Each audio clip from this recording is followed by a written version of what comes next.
Hi guys, it's Red Elric back again, making videos without the use of a safety net or any actual knowledge of what I'm talking about. But I am using a mirror this time because what it is, when I use my camera in selfie mode, for some reason now everything is written back to the front. So when I show you a tobacco, the words are back to front. So I'm trying it this way with a mirror because I've been messing around with it and I can't figure out how to reset that. So this may be, maybe the top of my head's cut off, or maybe it's a bad angle. I don't know, but it is what it is. You do what you can do. It's a lovely November morning. Earlier the steam was coming up off the fence. Where the sun shone and like all the dampness is evaporating, so I'm going to go outside in a minute and wash my windows, which need a wash because basically living on what's a building site at the moment with all the new houses being built. But I thought I'd talk this morning as it's this time of year really when a lot of people think of autumn, they think, or in tobacco terms, they think of English blends. Now, I'm not a big fan of English blends. Don't know why. I guess my taste buds are different to other people's. I mean, I like Brussels sprouts, and probably over half the people that I know think they're disgusting, but I like them. So maybe I have a weird palate, I don't know, but I'm not really keen on English blends. However, years ago when I was young and going around Europe for my holidays and that, on a trip at the duty-free shop at the airport, I saw a box which had Dunhill tobaccos in. I don't know if I've showed you this before, I might have. So in it you have a selection of famous ones like Nightcap. Actually smelling it now just brings back a lot of memories. Early Morning Pipe, etc. They're in there. Royal Yacht, My Mixture, Standard Mixture. And I think probably what attracted me to them in the first place was probably the lovely pictures on the tins at Early Morning Pipe and Nightcap Pipe. And I've seen a lot of reviews about it, and people talk about English blends having that campfire smell, which I never really get, which makes me think my palate's a bit different. I never really understand that. But when I did get that, I mean, that was years ago when I bought that, and I did smoke a lot of them then. I never really thought, oh, this is disgusting, this is a chore smoking these. So maybe I wasn't so fussy. Maybe trying Lakeland blends and aromatics and that, perhaps I prefer that, so perhaps it's turned me off the English blends. I don't know, it could be that, but I thought I'd have another go as it's autumn and winter's approaching, having a go at the English blends again, because I've picked up a few over the years and recently, and I thought probably for every bowl of English blend that I have, I probably have 10 or 20 bowls of aromatics, you know, so I'm really not using them much at all. From that Dunhill I've got a little bit, and the thing is I've got two actually. Where's the other one? I've got 2 jars with some of that, and I don't know which is which. I think that might be Early Morning Pipe, and I think that might be Nightcap. But when I put them in jars a long time ago, I didn't label them up. But they're English blends, and I'll just smoke them. Who cares what it's called? I'll get through it. Some of the other ones I picked up, Peterson Wild Atlantic, which is says traditional English blend, and it just smells slightly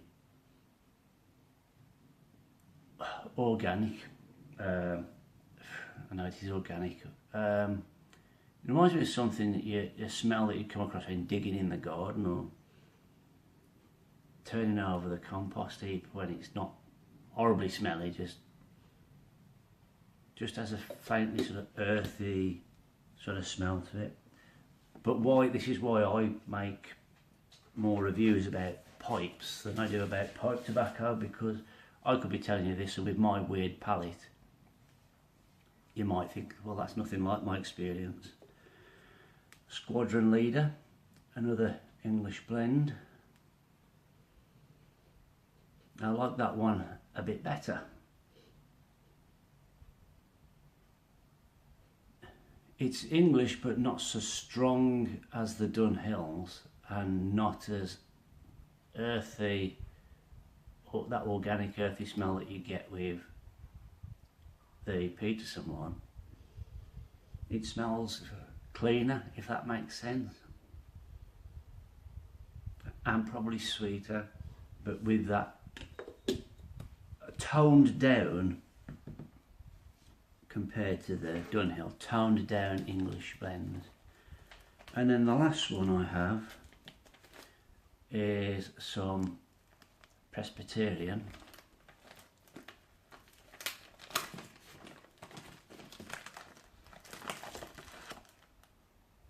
And what impressed me with the Presbyterian is, for the first time I got what people were talking about when they said the campfire smell.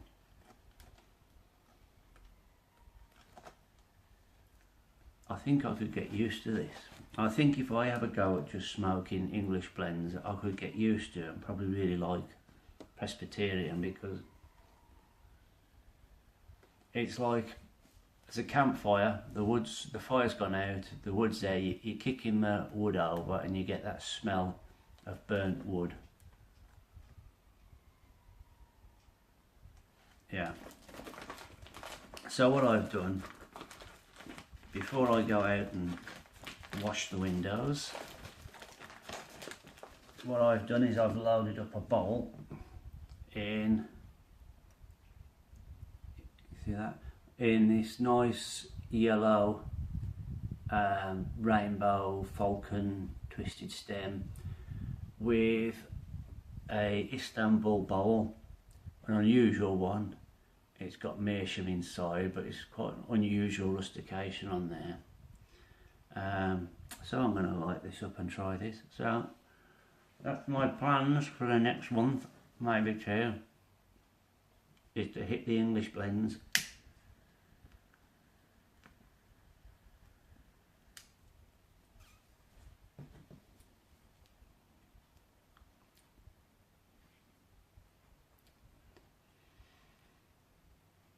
What is it about English blends that I just can't take to?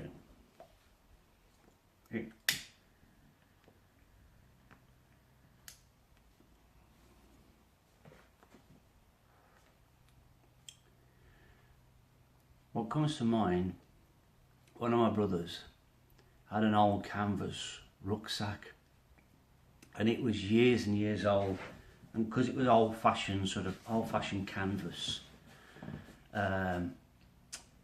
it had got maybe a little bit mildewed, maybe a bit damp, but it got that wet canvas smell. So even when it was fully dried out and you put things in it, if you went camping, put things in the rucksack and you took them out, it had a slight smell to it. And every time I taste English blend, I think of that slightly sort of damp mildew taste. I'm really pleased for you, for those of you out there that like English blends, that you don't get that, because it's not pleasant. But like a lot of things in life are an acquired taste.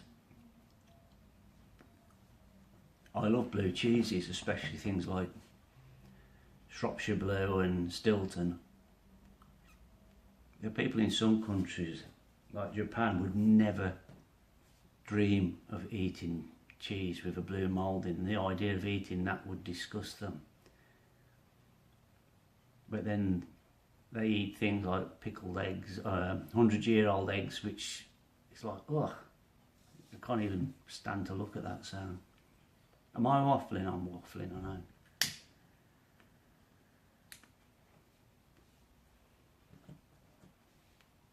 So let's see if this month maybe I acquire a liking for something which at the moment makes me feel a bit like, ugh, yuck. It doesn't want to stay lit either. Well, that's me.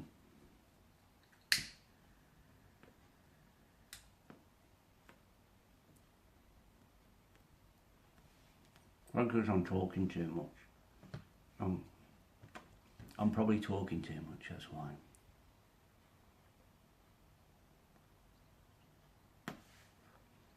So yeah, thanks for watching, and I'm going to go outside, wash the windows and smoke this and see what happens in the next month or two, whether I acquire a taste for English blends. Now I've got to try and turn the camera off by looking in the mirror.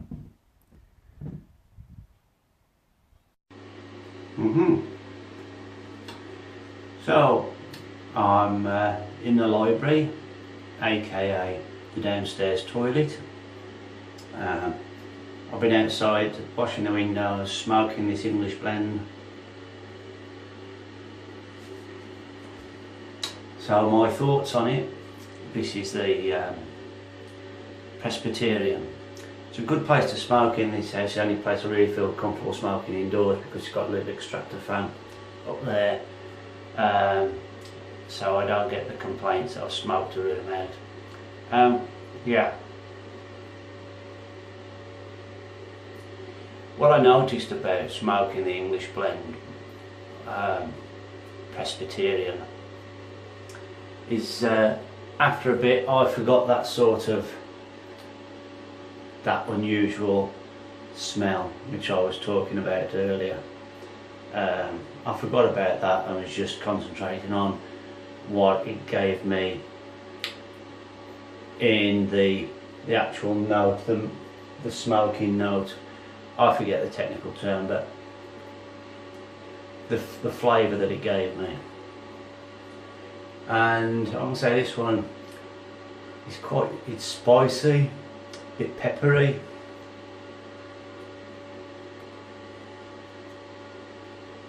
So I think I could get used to it.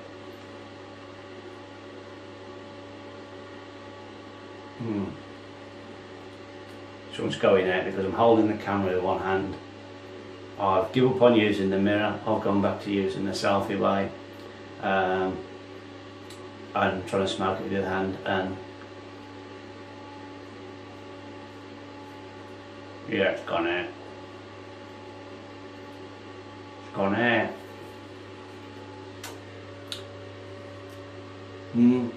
So I expect once it's settled down, I'll be left with a sort of spicy, peppery flavour in my mouth for the next hour or so, which is not too bad. So yeah, my little journey into the world of English blends is happening this month. So maybe I'll speak about this again a bit later. Ta-ra.